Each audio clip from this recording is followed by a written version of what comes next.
Alléluia, gloire à Dieu. Troisième vidéo sur les lois spirituelles. Aujourd'hui, une loi spirituelle importante, la loi de l'obéissance et de la bénédiction. Tout acte qu'on pose ou qu'on ne pose pas, eh bien, porte des conséquences. Si on obéit, on a les bénédictions. Si on n'obéit pas, on est privé de bénédictions. Donc, tout le monde veut les bénédictions. Moi, je les veux. Est-ce que vous les voulez aussi? Mais la clé, c'est que tout le monde ne veut pas obéir à Dieu, à sa parole ou à la voix du Saint-Esprit. Celui qui obéit à Dieu, à sa parole, à la voix du Saint-Esprit, s'expose à la bénédiction. Celui qui n'obéit pas est privé de bénédiction. Et même des fois, il tombe sous la malédiction parce que la désobéissance répétitive s'appelle la rébellion. Donc, je vais prendre une première parole vraiment magnifique. C'est dans Deutéronome 28, premier, où Dieu parle à Israël. Il dit, si tu obéis à la voix de l'Éternel, ton Dieu, en observant et en mettant en pratique tous tes commandements que je te prescris aujourd'hui, l'Éternel, ton Dieu, te donnera la supériorité sur toutes les nations de la terre.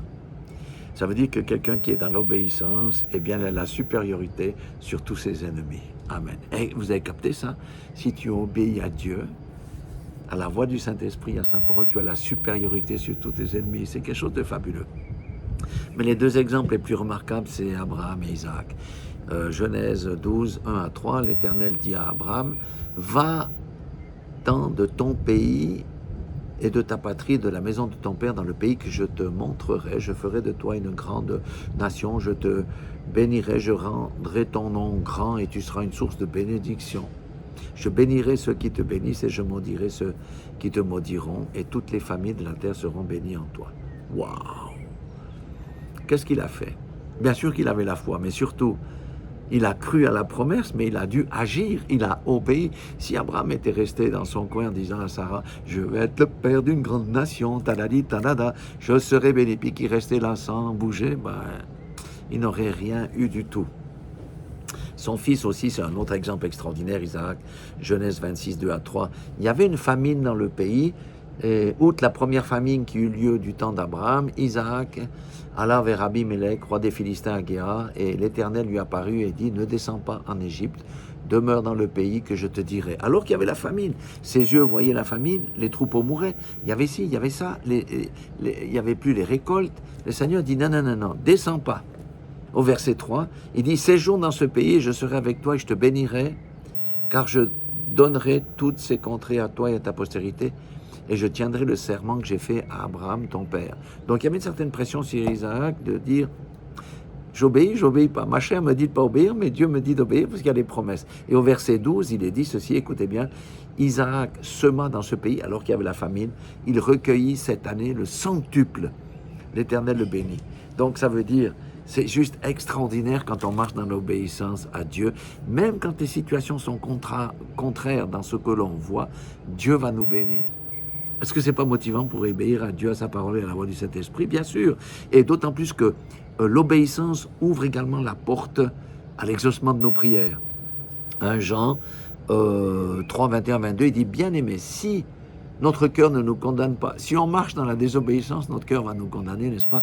Nous avons l'assurance devant Dieu, et quoi que ce soit que nous le demandions, nous le recevrons de lui, parce que nous gardons ses commandements et que nous faisons ce qui lui est agréable. » Quelqu'un qui obéit à Dieu est parfaitement agréable aux yeux de Dieu et il exauce nos prières. Et finalement, il y a quelque chose qu'on ignore ou qui est caché, c'est que l'obéissance nous introduit dans la vie éternelle. Je lis Hébreux 5.9, il parle de Jésus ici, et qui, Jésus donc, après avoir été élevé à la perfection, est devenu pour tous ceux qui lui obéissent, vous avez compris, l'auteur d'un salut éternel. Il ne faut pas se contenter de dire ce qu'on nous dit. Non. Ah, crois au Seigneur Jésus, tu seras sauvé, toi, ta famille. Prononce, crois dans ton cœur. C'est bien. Mais s'il n'y a pas l'obéissance derrière, ta confession de foi ne vaut rien du tout. Le salut éternel est réservé à ceux qui lui obéissent. Vous avez compris ça? C'est pour ça qu'on doit revoir un petit peu notre manière de penser à la lumière de la parole. Voulez-vous des bénédictions? Voulez-vous des prières exaucées?